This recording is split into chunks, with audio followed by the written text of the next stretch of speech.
حول ولا قوة إلا بالله العلي العظيم.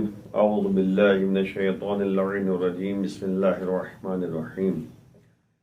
الحمد لله والصلاة والأحلها رب اشرح لي صدري ويسر لي أمري واحلل عقدة من لساني يفقهوا قولي. أما بعد. اعزائي گرامی، مولا کائنات علی بن ابی طالب علیہ السلام کی ولادت بسعادت عالم اسلام، تمام مسلمانوں کو، تمام مومنین کو، تمام محبان اہل بیت کو، بالخصوص زمانے کے امام کو بہت بہت مبارکباد پیش کرتے ہیں کہ ان کی ولادت بسعادت ہم سب کے لیے جو ہے ان کی زندگی نمونِ عمل ہے۔ مولا کائنات کی زندگی مطالعہ کر کیا جائے کہ 13 رجب مرجب کو ان کی ولادت بسعادت ہے اور خانہ کعبہ میں ان کی ولادت ہوئی ہے۔ نظام پروردگار ہے کہ ان کی ولادت خانہ کعبہ میں ہوئی ہے تاکہ ان کی فضیلت، ان کی شخصیت سب کے سامنے عیاں اور روشن ہو جائے۔ آپ غور کریں، تاریخ کا مطالعہ کریں کہ جناب ابو طالب کے ہاں مولا کائنات کی ولادت ہونی ہے۔ فاطمہ بنت اسد خانہ کعبہ کے پاس جاتی ہیں، جناب ابو طالب گھر میں موجود ہیں، فاطمہ بنت اسد خانہ کعبہ جاتی ہیں، اور وہ وقت بھی آتا ہے جب خانہ کعبہ کی دیوار میں شق وارد ہوتا ہے، ایک در بن جاتا ہے، دروازہ بنتا ہے۔ ظاہر سی بات ہے، عام طور پہ اگر آپ غور کریں کہ ایسی حالت جب پیدا ہوتی ہے ہر کوئی گھبرا جاتا ہے، لیکن فاطمہ بنت اسد ہیں جو کہ گھبراتی نہیں ہیں اور خانہ کعبہ میں داخل ہو جاتی ہیں۔ اب آپ غور کریں کہ کون ایسی عورت ہوگی جو ایسے وقت میں گھبرا کر پیچھے نہ ہٹے، لیکن یہ فاطمہ بنت اسد ہیں جو پروردگار کی طرف سے ایک نظام بنا ہے کہ خانہ کعبہ میں علی کی ولادت ہو، مولا کائنات کی ولادت ہو۔ اب خانہ کعبہ میں فاطمہ بنت اسد داخل ہوتی ہیں اور اس کے بعد دروازہ جو بنا تھا دیوار ویسی پہلی جیسی ہو گئی۔ اب مولا کائنات کی ولادت ہوتی ہے 13 رجب کو۔ 3 دن تک فاطمہ بنت اسد اپنے بیٹے یعنی مولا کائنات کے ساتھ خانہ کعبہ میں رہیں۔ پھر تیسرے دن جو ہے نبی آتے ہیں اور باقاعدہ جو ہے مولا کائنات کو گود میں لیتے ہیں، اور جیسے ہی جو ہے مولا کائنات کو گود میں اٹھایا نبی نے، فوراً انہوں نے آنکھیں کھولی۔ تاریخ کہتی ہے 3 دن تک مولا کائنات نے آنکھیں نہیں کھولی تھیں۔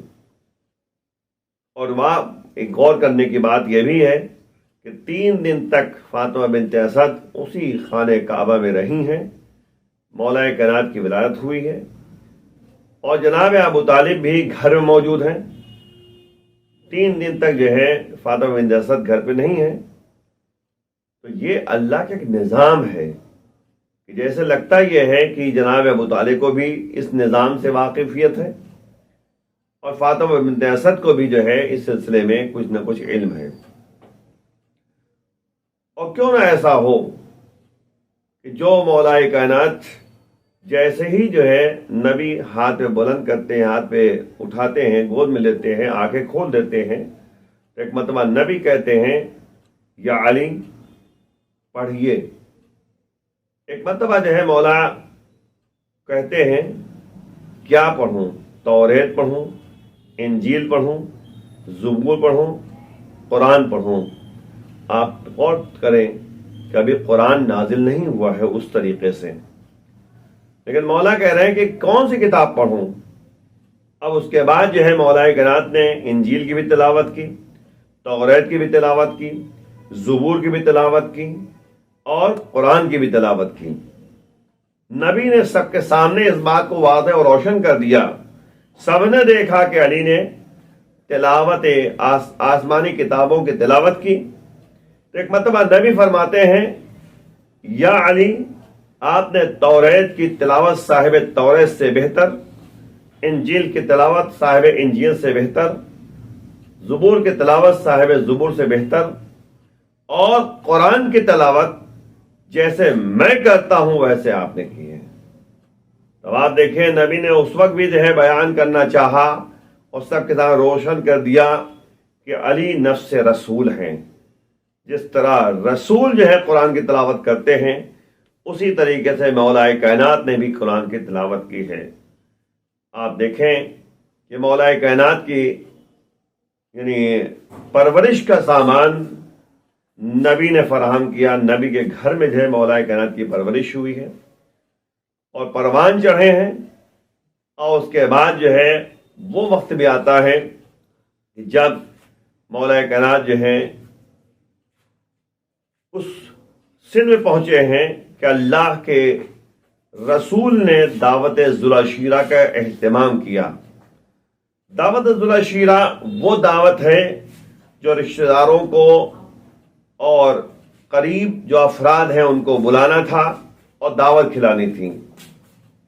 اس کے بعد جو ہے یہ سب انتظام مولا کائنات نے کیا۔ ایک مرتبہ نبی جو ہے پہلے دن دعوت جب کھلا چکے، دعوت ذوالعشیرہ جو ہے سب نے دعوت کھا لی، کچھ کھانا پینا کھا لیا، تو نبی نے جو ہے کچھ کہنا چاہا تو یہ لوگ اٹھ کے چلے گئے۔ ابو جہل نے کہا کچھ دیکھو، چلو چلو چلو، کوئی بات نہیں سنیں گے۔ دوسرے دن بھی یہی ہوا۔ تیسرے دن جو ہے ایک نظام بہرحال جو ہے اس کو برقرار ہونا تھا، تو ایک مرتبہ نبی جب اٹھتے ہیں کہ کچھ بولیں تو ابو جہل نے فوراً کہا کہ نہیں نہیں، چلو چلو چلو، جس طرح روز ہوتا تھا ویسے آج بھی۔ لیکن اس وقت جو ہے جناب ابو طالب ایک مرتبہ کھڑے ہوتے ہیں اور کہتے ہیں کہ آپ کو جو کہنا ہے وہ کہیے، کوئی یہاں سے جائے گا نہیں، سب بیٹھیں۔ اب آپ دیکھیں جناب ابو طالب نے فوراً جو ہے سب کو بٹھایا ہے، جو جا رہے تھے سب کو روکا ہے، اور ایک مرتبہ نبی سے کہا یا نبی اللہ آپ کو جو کہنا ہو کہیے۔ اس کے بعد جو ہے نبی نے اعلان کیا کہ آج جو میری مدد کا وعدہ کرے گا، نصرت کا وعدہ کرے گا، وہ میرا جانشین ہوگا، میرا وزیر ہوگا، میرے تمام امور کو انجام دے گا۔ ایک مرتبہ سناٹا چھا گیا، کوئی بولنے کے لیے تیار نہیں تھا۔ مولا کائنات کھڑے ہوئے، کہا یا نبی اللہ میں آپ کی مدد کا وعدہ کرتا ہوں، نصرت دین کا وعدہ کرتا ہوں۔ اور اس کے بعد جو ہے نبی نے اعلان کیا کہ علی ہمارے وزیر ہیں، علی ہمارے جو ہے جانشین ہیں، علی ہمارے جو ہے وسیع ہیں۔ سب کے سامنے اس بات کا اعلان کر دیا، اور علی نے بھی وعدہ کیا تھا مدد کرنے کا۔ سب جو ہے اٹھے جانے لگے۔ ایک مرتبہ کہا ابو طالب تم اپنے بھتیجے اور اپنے بیٹے کی بات مانو، اور اس کے بعد سب چلے گئے۔ تو آپ غور کریں کہ علی نے وہ وعدہ کیا تھا، اس وعدے کو جو ہے آخر دم تک نبھایا ہے، چاہے شب ہجرت ہو، جیسے ہی نبی نے کہا بستر پہ سونا ہے، مولا کائنات بستر رسول پہ سوئے ہیں، علی نے مدد کی ہے اسلام کی، نبی کی، اور بستر پہ سو کر جو ہے دنیا والوں کو بتایا کہ دیکھو دین پہ وقت پڑے گا تو سو کر بھی جو ہے دین بچایا جائے گا، جب رسالت پہ وقت پڑے گا تو سو کر بھی جو ہے رسالت کو بچایا جائے گا، اور اگر جو ہے دین پہ وقت پڑا تو جاگ کر بھی دین کی خدمت کی جائے گی۔ مولا کائنات نے شب ہجرت بستر رسول پہ سو کر جو ہے دنیا والوں کو بتایا کہ اطاعت کہتے کسے ہیں، کہنا کیسے مانا جاتا ہے، زندگی کہتے کسے ہیں، بندگی کہتے کسے ہیں۔ اللہ نے بھی آیت نازل کی وَمِنَ النَّاسِ مَن يَشْرِي نَفْسَهُ ابْتِغَاءَ مَرْضَاتِ اللَّهِ، اور لوگوں میں سے کچھ ایسے افراد ہیں جو اپنے نفس کا سودا کرتے ہیں مرضی پروردگار کے مقابل میں۔ معاملہ ہے یہاں پر نفس کو بیچا ہے علی نے مرضی پروردگار کے مقابلے میں۔ اللہ نے بھی یہی کہا، اے علی یہی تو کہا نا، قرآن میں موجود ہے نا کہ اہل بیت اطہار وہ ہے کہ ان کی مشیت پروردگار ہے، پروردگار کی مشیت اہل بیت کی مشیت ہے۔ جو یہ چاہتے ہیں اللہ چاہتا ہے، جو اللہ چاہتا ہے وہ یہ چاہتے ہیں، کیونکہ انہوں نے اس طرح زندگی بسر کی ہے کہ پوری زندگی اللہ کی وحدانیت کے لیے، اللہ کے لیے تمام کام کو انجام دیا ہے۔ یہی شب ہجرت کا واقعہ پیش آیا۔ اس کے بعد مختلف جنگیں ہوئی ہیں۔ جنگ بدر ہو جو کہ پہلی جنگ ہے، قرآن نے کہا کم من فئۃ غلبت فئۃ کثیرہ، چند افراد ہوتے ہیں، قلیل افراد ہوتے ہیں جو غلبہ حاصل کرتے ہیں کثیر پر۔ تو یہاں تعداد کی بات نہیں ہے، صرف 313 افراد تھے جو نبی کے لشکر میں موجود تھے۔ ادھر جنگ میں غفیر تھا، مجمع زیادہ تھا، مقابلہ سخت تھا، لیکن اللہ نے بھی قرآن میں باقاعدہ یاد دلایا ہے۔ کیا تمہیں یاد نہیں ہے کہ ہم نے بدر میں کس طریقے سے نبی کی مدد کی ہے؟ تب آپ غور کریں کہ مولا کائنات نے فتح کی ہے اس جنگ بدر کو، اور اللہ نے بھی ان کی مدد کی ہے۔ اس طرح مدد کی کہ جیسے کل اگر جنگ ہونی ہے تو اللہ نے رات میں بارش نازل کر دی، جدھر نبی کا لشکر تھا ادھر کی زمین سخت، اور جدھر جو ہے کفار و مشرکین کا لشکر تھا ادھر زمین دلدل ہو گئی، گھوڑوں کے پیر دھستے تھے، بڑی مشکل سے نکل آتے تھے۔ تو اللہ نے اس طریقے سے مدد کی ہے۔ تو اللہ بتانا چاہتا ہے کہ اللہ کے لیے جو قدم آگے، ان تنصروا اللہ ینصرکم ویثبت اقدامکم، اگر تم اللہ کے لیے قدم آگے بڑھاؤ گے، اللہ کی مدد کے لیے آگے بڑھو گے، تو اللہ بھی تمہاری مدد کرے گا اور تمہارے اقدام اور تمہارے قدم کو ثابت رکھے گا۔ ثابت قدمی جو ہے تمہارے اندر برقرار ہو جائے گی۔ تو اب آپ غور فرما رہے ہیں، مختلف جنگیں جو ہے، چاہے جنگ بدر ہو، چاہے جنگ حنین ہو، چاہے جنگ خیبر ہو، چاہے جنگ خندق ہو، چاہے جنگ احد ہو، چاہے جنگ مختلف جنگوں، جتنی بھی جنگیں ہیں نبی کے زمانے میں، اللہ کے رسول کی مدد جو ہے علی کرتے رہے۔ اور یاد رکھیں جنگ احد جس میں مسلمان جو ہے، جو ایک آواز کی بنیاد پر نبی کا ساتھ چھوڑ کر چلے گئے، مولا کائنات تھے جو بڑھ بڑھ کے حملہ کر رہے تھے اور نبی کی مدد کر رہے تھے۔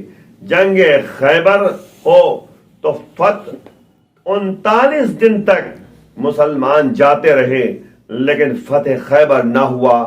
40ویں دن مولا کائنات پہنچے ہیں اور جا کر در خیبر کو کھڑا ہے، اور اس کے بعد اسی در خیبر کو ایک پل کی صورت میں پیش کر دیا، اور مسلمانوں کا لشکر باقاعدہ اس قلعے میں داخل ہو گیا جس کو فتح نہیں کر پا رہے تھے۔ مولا کائنات نے فتح کیا ہے۔ وہ باقاعدہ جب جنگ خیبر ہوئی ہے تو ہی مرحب آگے بڑھا ہے، تو اس نے رجز خوانی کی ہے، انا الذی سمتنی امی مرحبا، میں وہ ہوں کہ میری ماں نے میرا نام جو ہے مرحب رکھا ہے۔ تو مولا کائنات نے بھی جو ہے رجز خوانی کی ہے، ایک مرتبہ کہا انا الذی سمتنی امی حیدرا، میں وہ ہوں کہ میری ماں نے میرا نام حیدر رکھا ہے۔ تو بس جیسے ہی حیدر کا نام سنا ہے وہ کانپنے لگا ہے، کیونکہ اس کی ماں نے کہا تھا کہ حیدر کے مقابلے میں نہ رہنا۔ لیکن ایک مرتبہ وہ سوچنے لگا کہ ہو سکتا ہے یہ دوسرا کوئی حیدر ہو۔ اس کے بعد ایک جنگ ہوئی ہے، مرحب کے 2 ٹکڑے ہو گئے۔ اسی طرح مرحب انتر کو واصل جہنم کر کے فاتح خیبر بنے ہیں مولا۔ اسی طرح جنگ خندق کی بات کی جائے تو مولا کائنات جس طرح مرحب کے مقابلے میں، انتر کے مقابلے میں تھے، اسی طرح عمرو بن عبدود کے مقابلے میں مولا کائنات پہنچتے ہیں، اور پہنچنے کے بعد 3 باتیں کہتے ہیں۔ ایک مرتبہ کہتے ہیں عمرو بن عبدود سے کہ تم میدان چھوڑ کے چلے جاؤ، اور اس کے بعد جنگ نہ ہو، تمہیں امان دیا جاتا ہے۔ لیکن وہ کہتا ہے کہ اگر میں میدان چھوڑ کے چلا گیا تو لوگ تالیاں پیٹیں گے، میں آیا تھا جنگ کرنے کے لیے۔ کہا اچھا دوسری بات یہ ہے کہ تم اگر جانا نہیں چاہتے، میدان نہیں چھوڑنا چاہتے، تو پھر کہا اگر اسلام قبول کرنا تھا تو جنگ کرنے کیوں آئے ہوں؟ اب جنگ مجھے کرنی ہے۔ تیسری بات کہی کہ ٹھیک ہے تم گھوڑے پر ہو، میں جو ہے پاپیادہ ہوں، تم آؤ گھوڑے سے اتر جاؤ اور باقاعدہ جنگ ہو۔ پھر مولا کائنات نے جنگ کی ہے، اور اس طریقے سے جنگ کی ہے کہ توحید کا پیغام بھی دیا ہے، فاتح خندق بھی بنے ہیں۔ ایک مرتبہ اس عمرو بن عدوت نے جو ہے لعاب دہن پھینکا ہے، مولا کائنات جو عمرو بن عدوت کو زیر کر چکے تھے اس کا سر تن سے جدا کرنا ہی چاہتے تھے، تو لعاب دہن پھینکا ہے، مولا کائنات اتر آتے ہیں سینے سے اور ٹہلنے لگتے ہیں۔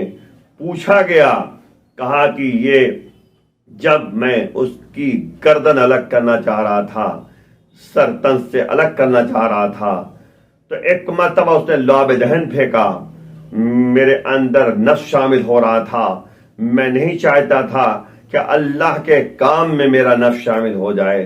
تو غور فرمایا آپ نے، علی کی زندگی کا مطالعہ کیا، چاہے مسلح پر ہو، چاہے سونے کی بات ہو، چاہے گفتگو کی بات ہو، چاہے جنگ کی بات ہو، ہر جگہ توحید، توحید پروردگار، اللہ کے لیے قدم آگے بڑھانا۔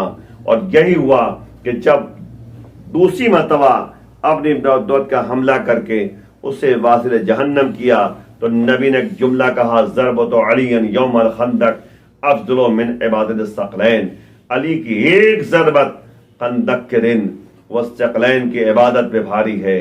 تو یہ شجاعت و بہادری کی مثال ہو گئی۔ اب آئیے جود و سخاوت کی بات کی جائے تو سورہ دہر ہمیں بتا رہا ہے کہ اہل بیت کی فضیلتوں کا تذکرہ سورہ دہر میں موجود ہے کہ وَيُطْعِمُونَ الطَّعَامَ عَلَىٰ حُبِّهِ مِسْكِينًا وَيَتِيمًا وَأَسِيرًا۔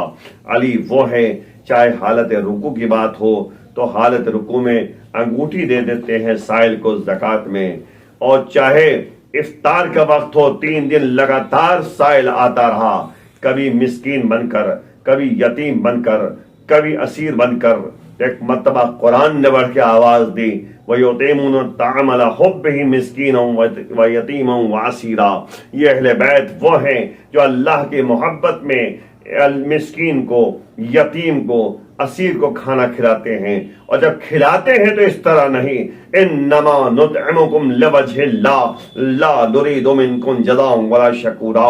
ہم اہل بیت وہ ہیں کہ تمہیں اگر کھانا کھلاتے ہیں تو اللہ کی رضایت کے لیے، اللہ کی مرضی کے لیے، لوجہ اللہ ہم تمہیں کھانا کھلاتے ہیں، اللہ کی خوشنودی کے لیے لا نرید منکم جزاء ولا شکورا۔ ہم اہل بیت نہ تم سے شکریہ کے طلبگار ہیں نہ جزا کے طلبگار ہیں۔ تو غور فرمایا آپ نے کہ علی کی زندگی، پوری زندگی جو ہے للہیت تھی، اللہ کے لیے تھی، توحید پروردگار کا پیغام دے رہی تھی پوری زندگی۔ اب اگر علی کو چاہتے ہیں، علی کے محبت ہمارے دلوں میں موجود ہے، تو ہمیں توحید پروردگار کو پیش نظر رکھنا ہے، علی کی زندگی کا مطالعہ کرنا ہے۔ علی مولا کائنات کی جود سخاوت کی منزل کو اگر دیکھا جائے تو وہی پروردگار کہہ رہا ہے کہ اہل بیت اطہار وہ ہیں جو اللہ کی محبت میں مسکین و یتیم اور اسیر کو کھانا کھلایا کرتے ہیں۔ مولا کائنات سے یہ کہا گیا کہ حاتم طائی وہ تھا جو 40 دروازوں سے یعنی مدد کیا کرتا تھا، تو مولا کائنات نے کہا کہ میں وہ ہوں کہ ایک دروازے سے اتنی مدد کر دیتا ہوں، اتنا دے دیتا ہوں کہ دوبارہ آنے کی ضرورت نہیں پڑتی۔ جود سخاوت کی منزل اگر آپ دیکھیے، رات میں مولا کائنات لوگوں کی مدد کیا کرتے تھے، روٹیاں تقسیم کیا کرتے تھے، بھوکوں کو کھانا کھلایا کرتے تھے، یتیم پروری کیا کرتے تھے، بیواؤں کا خیال کیا کرتے تھے، کوئی در پہ آیا نا امید نہیں جاتا تھا۔ یہاں تک کہ جب فتح خیبر کر کے مولا گھر پہنچے ہیں تو خالی ہاتھ پہنچے ہیں۔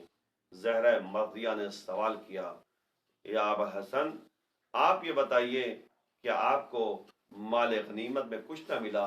کہا ملا تھا، 2 گنا ملا تھا، جتنا عام لوگوں کو ملا تھا اس سے ڈبل ملا تھا۔ کیا ہوا؟ کہا خیبر سے گھر تک آتے آتے جتنے مستحقین ملتے رہے ہر ایک کو میں دیتا رہا، خالی ہاتھ گھر آیا ہوں۔ سر سجدے میں رکھ دیا زہرہ مرضیہ نے، شکر پروردگار ادا کیا۔ یہی تو جب نبی نے پوچھا تھا اے علی فاطمہ کو کیسا پایا، کہا نعم العون فی العبادہ، بہترین مددگار عبادت پروردگار میں۔ علی کی زندگی کا مطالعہ کریں تو آپ دیکھیں کہ علی کی فضیلتوں میں سب سے اہم بات یہ ہے کہ نبی نے 1,20,000 کے مجمع میں علی کی ولایت کا اعلان کیا، من کنت مولا ہو فہذا علی مولا، میں جس کا مولا ہوں علی اس کے مولا ہیں۔ ولایت علی کا اعلان کر کے جب نبی نے سب سے بیعت لیا ہے اور اسی وقت قرآن کی آیت نازل ہوئی ہے۔